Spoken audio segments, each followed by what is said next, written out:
তুললে তো ভোগ হবে না, কিন্তু জাগাইতে এসে তার রূপ মাধুরী দর্শন করে দেখি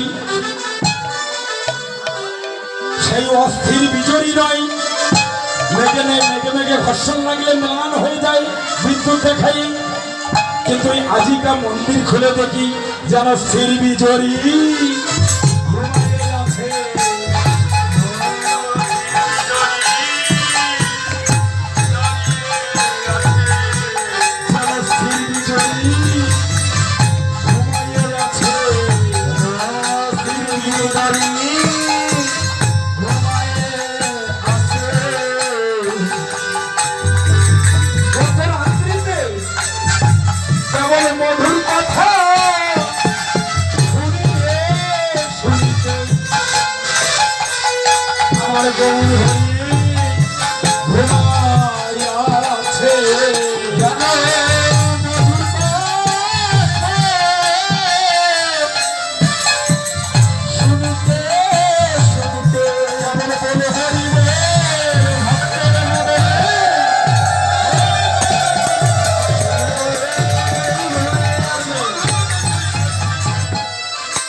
আমাদের আধা ঘন্টা সময় দিয়েছেন, তারপরেই ভজন আরতি কীর্তন হবে।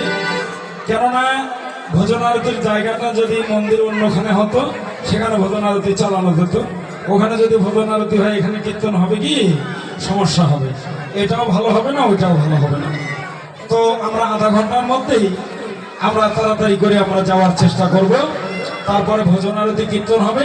কমিটির পক্ষ থেকে আপনাদের সকলের নিমন্ত্রণ, সবাই বাহিরে না গিয়ে ভজন আরতি কীর্তন শুনবেন। আচ্ছা ঠিক আছে। হ্যাঁ হ্যাঁ, এই যে গুরুদেবকে কেমন করে প্রণাম করবে তাই না, ওই বলা হয়ে গেছে না, একটু ঠাড়ে ছুড়ে বুঝে নিতে হবে না। হ্যাঁ, হরে কৃষ্ণ।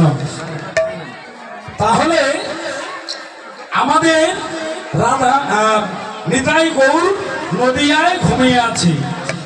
এবার বৈষ্ণব পদকর্তায় এসে বললেন, রাধা মোহন দাস পদকর্তায় আমার, ও নিতাই গৌর একবার তুমি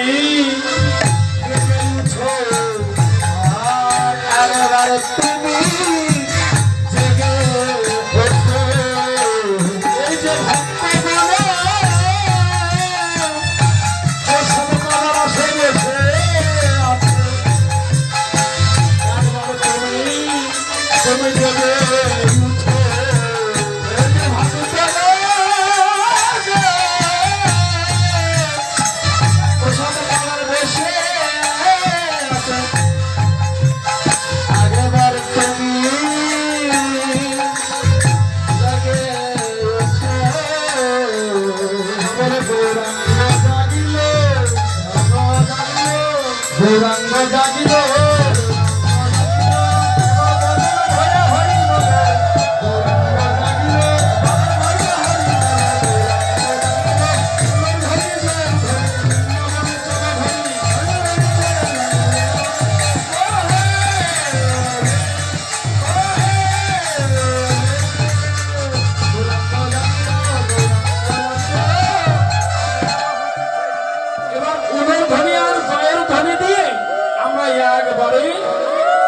আমরা কোথায় যাচ্ছি?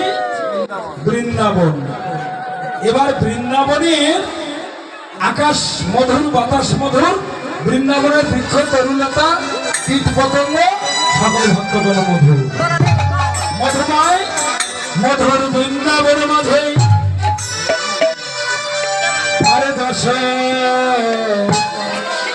বিশ্ব